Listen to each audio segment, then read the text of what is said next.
సచివాలయం 1వ సచివాలయం ముందు డ్రైనేజీ లీక్ అయి గత 2 నెలలుగా అక్కడ ఉన్నటువంటి ప్రజలు కలుషితమైన నీరు త్రాగి వాంతులు బేదులవుతున్నాయి.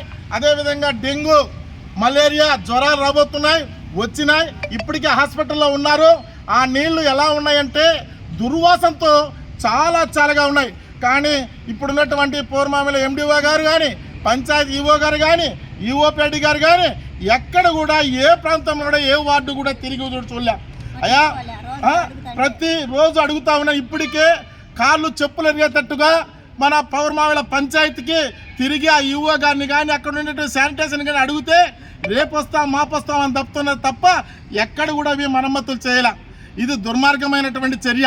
వెంటనే ఈ నీరు చూడండి, ఇది కలుషితమైన నీరు. ఈ నీరు తాగితే ఏమన్నా ఉంటారా ప్రజలు? ఏమైనా పిల్లలు, సరిపిల్లలు కానీ, సంటి పిల్లలు కానీ, గర్భవతులు కానీ ఏంటి పరిస్థితి? ఇది ఇప్పుడే ఆలోచించమని చెప్తున్నా కలెక్టర్ గారికి, అదే డిపిఓ గారికి, డిఎల్పిఓ గారికి మేము వినిపిస్తున్నాం. వెంటనే యుద్ధ ప్రాతినిధిగా చేయకపోతే రేపు నుంచి నిరాహార దీక్షలు చేస్తాము.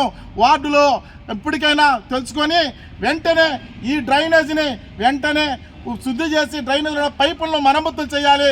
లేని పక్షం అయితే పెద్ద ఎత్తున మేము అక్కడనే దీక్షలు చేస్తామని చెప్పేసి సిపిఎం పార్టీగా తెలియజేస్తున్నాం.